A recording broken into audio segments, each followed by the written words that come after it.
तो कई बच्चों को लग रहा है कि डिप्लोमा में एडमिशन ले चुके हैं, अब क्या करना है, कैसे पढ़ना है, कैसे नौकरी करे, क्या चीज़ करे। तो इन सारे मुद्दों को लेकर के हम तीनों यहाँ आप सबके समक्ष उपस्थित हैं। इस वीडियो के माध्यम से हम सारे नॉलेज आप तक पहुँचाने का प्रयास करेंगे। हम आशा करेंगे कि कोई भी बच्चे जो है वो इस बात से दूरी ना रहे कि उन्हें क्या करना चाहिए, क्या नहीं करना चाहिए, क्या गलतफहमियाँ हैं, जो भी मन में शंकाएँ हैं वो सारी चीज़ दूर करेंगे। तो चलिए, तो सबसे पहले तो मैं कहना चाहूँगा कि कुछ बच्चे केवल इस माध्यम से एडमिशन लिए हैं या केवल इस सोच के साथ एडमिशन लिए हैं कि उन्हें नौकरी लेना है। आजकल जो है ये ज़माना ही ऐसा चल रहा है कि कहा जाता है कि टेक्निकल पढ़ाई कर लो तो तुरंत से नौकरी हो जाएगी। इसी सोच के साथ कई बच्चे जो है वो डिप्लोमा में एडमिशन ले लिए हैं और केवल उनको नौकरी चाहिए। तो अगर कोई बच्चे ऐसे सोच के साथ सिर्फ़ और सिर्फ ये सोच है कि उन्हें केवल और केवल नौकरी लेना है, तो देखिए इस सोच के साथ आप ज़्यादा आगे नहीं जा सकते। मैं साफ साफ तौर पर बता देना चाहता हूँ, क्योंकि ज्ञान जो है वो केवल और केवल नौकरी पाने के लिए इस उद्देश्य से पढ़ना कि केवल और केवल नौकरी लेना है, तो आप ज़िंदगी में सक्सेस नहीं हो सकते। क्योंकि हर चीज़ का बैकअप रखना चाहिए। अगर आप केवल नौकरी के लिए कर रहे हैं और हो सकता है कि कल दिन कई बच्चों को पढ़ने के बाद नौकरी नहीं हो पाती, तो वो निराश और हताश हो जाते हैं। तो देखिए, इस विषय पर मैं कुछ कहना चाहूँगा कि केवल और केवल पढ़ाई को इसलिए ना पढ़ें क्योंकि आपको नौकरी चाहिए। पढ़ाई का उद्देश्य ये होता है कि ज्ञान का विकास, मस्तिष्क का विकास होता है। हो सकता है कि आप डिप्लोमा में एडमिशन ले लिए लेकिन उसके बाद आपकी नौकरी नहीं लगी या कुछ दिनों बाद लगी, कुछ सालों बाद लगी। लेकिन क्या होगा कि आप अगर सच्चे मन से पढ़ाई कीजिएगा, जिस भी कॉलेज में जाइएगा उस कॉलेज में अच्छे से पढ़ाई होंगी, अच्छे अच्छे टीचर वहाँ पे उपस्थित होंगे। जैसे कि हमारे भी कॉलेज है प्रीमियर ऋषिकेश, एक से एक टीचर यहाँ पर मौजूद है और बहुत ही बेहतरीन ढंग से पढ़ाया जाता है। काफ़ी लैब वगैरह है, हर चीज़ की सुख सुविधाएँ यहाँ पर मौजूद है। तो क्या होगा कि उसके बाद भी कई बच्चे अनुशासन में पहले बात तो कमी रहती है, क्योंकि उनके मन में केवल और केवल नौकरी रहता है। इस उद्देश्य से कभी भी नहीं पढ़े कि आपको सिर्फ और सिर्फ नौकरी लेना है। आपका मुख्य उद्देश्य होना चाहिए ज्ञान की प्राप्ति करना। ज़्यादा से ज़्यादा आपको ज्ञान की प्राप्ति करनी है। इसकी वजह से क्या होगा ना कि हो सकता है कि आपको नौकरी ना हो। जिस चीज़ की पढ़ाई की है आप, उस क्षेत्र में हो सकता है कि आपकी नौकरी ना हो, लेकिन आप जिस भी क्षेत्र में जाएंगे, आपने अगर कड़ी मेहनत की हुई है, सच्चे ढंग से पढ़ाई की हुई है, तो आप जिस क्षेत्र में भी जा कर के मेहनत अपने बिजनेस करेंगे या कोई भी क्षेत्र में काम करेंगे ना, उस क्षेत्र में आप लाजवाब होंगे।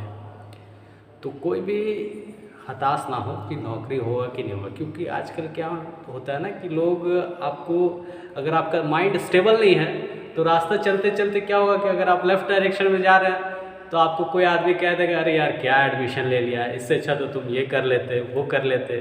फिर आप वहाँ से टर्न करोगे, फिर राइट डायरेक्शन में जाओगे तो आपको एक आदमी कुछ और बोल देगा कि ये क्यों कर लिए, वो कर लेते तो ऐसा हो जाता है, ऐसे हो जाता है। आपको अपने माइंड को स्टेबल करना है, खुद पे भरोसा रखना है, ठीक है। और मेहनत पे भरोसा रखो, एकदम मेहनत करो, अच्छे से पढ़ाई करो। जो भी एडमिशन लिए हो, देखो बहुत अच्छा फील्ड है, टेक्निकल का फील्ड, आप बहुत कुछ कर सकते हो। इस तरह से पढ़ो कि जो पढ़ाई कर रहे हो उससे केवल आपको फ़ायदा ना हो, आपके घर परिवार को फ़ायदा ना हो, पूरे के पूरे गांव को फ़ायदा हो।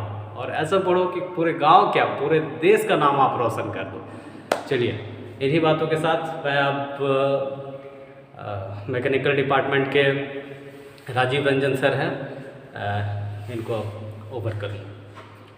थैंक यू सर, बहुत ही शानदार बातें आपने बच्चों को ऑलरेडी संबोधित किया। अब मैं हमारे जो भी विद्यार्थी या गार्जियन इस चैनल को अभी देख रहे हैं, सबको ये कहना चाहता हूँ कि डिप्लोमा कोर्स जैसे कि सभी को मालूम होगा कि 3 साल का है और उसे 3 वर्ष के दरमियान हमें कुछ सीखना होता है। टेक्निकल डिसिप्लिन, पढ़ाई को हम लोग 2 कैटेगरी में मैट्रिक के बाद जैसे बांट देते हैं कि एकेडमिक और टेक्निकल। तो टेक्निकल में हम लोग स्पेशली मशीन का दुनिया है, इसको आप समझ सकते हैं थोड़ा देर के लिए। हर लैब में आपको जाना है, सीखना है, हर एक ब्रांच का अपना इम्पोर्टेंस है। तो जैसे मैकेनिकल का मैक वर्ड से ही मतलब मशीन का लिया हुआ वर्ड है, 4 वर्ड मशीन से ही मैकेनिकल बना है। तो अगर आप मैकेनिकल ब्रांच लेते हैं तो हमारे यहाँ पे मैकेनिकल ब्रांच के सभी कोर्सेस जो है वो भी पूरा झारखंड में बेस्ट अवेलेबल है। लैब से लेके इंफ्रास्ट्रक्चर हमारा बहुत अच्छा है और हम लोग करीब 8-10 साल से लगातार टेक्निकल फील्ड में सेवा दे रहे हैं।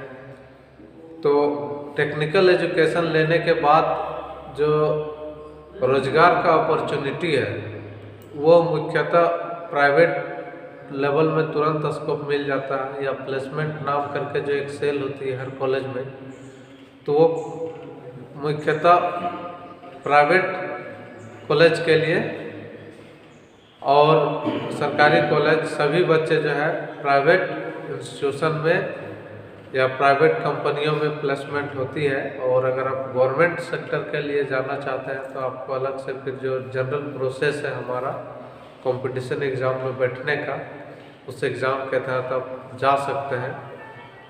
तो जैसा कि अभी सर ने कहा कि पढ़ाई जो है एक्चुअल में ज्ञान प्राप्ति का साधन है। आपके अंदर आज अगर काबिलियत आ जाती है टेक्निकल का, तो आप निश्चित रूप से आप एक अच्छा सा रोजगार भी प्राप्त कर सकते हैं या किसी भी प्राइवेट कंपनी में आप जॉब के लिए जा सकते हैं। और मिनिमम अगर आप देखा जाए तो अभी का जो ट्रेंड है, यानी कि अभी अगर आप एडमिशन ले रहे हैं तो आने वाले 3 साल बाद में जो आपकी सैलरी वगैरह होगी वो कम से कम 18 से 20 हज़ार की होगी, क्योंकि अभी जो बच्चे डिप्लोमा करके निकल रहे हैं उसका प्लेसमेंट कहीं भी होती है तो मिनिमम सैलरी 12 से 15 हज़ार होता है। तो उस हिसाब से अगर आने वाले 3 साल बाद चूँकि आप पास आउट होंगे तो उस समय के हिसाब से देखा जाए तो आपका सैलरी 18 से 20 हज़ार निश्चित रूप से होगा। तो डिप्लोमा का फ्यूचर बाकी के तुलना में बहुत ही बेटर है चूँकि, और ये एक स्टेप वर्किंग है चूँकि हम लोग जानते हैं कि हमारे इंडिया का पॉपुलेशन जो है 70 से 80% जो है middle class, lower middle class से बिलोंग करते हैं।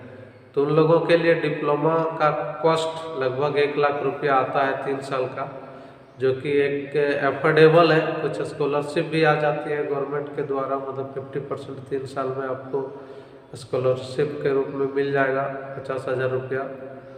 तो कहने का मतलब है कि 3 साल का डिप्लोमा अगर आप 50,000 रुपये में कंप्लीट कर लेते हैं और अगर साथ ही साथ 3 साल बाद अगर आपको जॉब अपॉर्चुनिटी मिल जाता है तो इससे बेहतर हम लोग पढ़ाई का कोई पैटर्न नहीं मान सकते हैं। लेकिन अगर आप सिर्फ एकेडमिक लाइन को ज्वाइन करते हैं तो उसमें ग्रेजुएशन करने के बाद भी कहीं मैंने प्राइवेट कंपनी में जाने का अपॉर्चुनिटी नहीं मिलता है। उस हिसाब से ये एक बेटर प्लेटफॉर्म हो सकता है डिप्लोमा करना टेक्निकल लाइन में।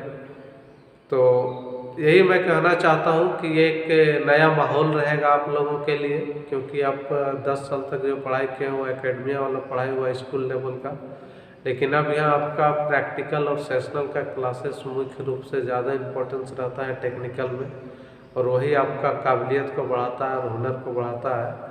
जो आप किसी इंडस्ट्री में जाके अपना योगदान जब करते हैं तो वही काम आता है ज़्यादातर। तो फिर हम लोग आगे इसी तरह मिलेंगे नए वीडियो में। तो अब मैं हमारे इलेक्ट्रिकल ब्रांच के सुधांशु सर को ऑफर करता हूँ, वो अपना विचार रखेंगे आने वाले बच्चों के लिए और अपना डिपार्टमेंट की महत्ता को रखें। तो Sudhanshu sir please join us. Thank you sir. जैसे कि आप लोगों को पहले ही बताया जा चुका है कि टेक्निकल फील्ड में क्या इंपॉर्टेंस है टेक्निकल फील्ड की। फिर आपका जैसे जॉब ही इम्पोर्टेंट नहीं होता, आप लर्निंग कीजिए, सीखिए चीज़ों को। तो अब जब आप सीखोगे तो ऑटोमेटिक वो जो आपका मेहनत है वो कहीं ना कहीं एक समय के बाद आपको दिखेगा ज़रूर। तो मैं आता हूँ अपने इलेक्ट्रिकल डिपार्टमेंट के बारे में कुछ बताना चाह रहा हूँ आप लोगों को।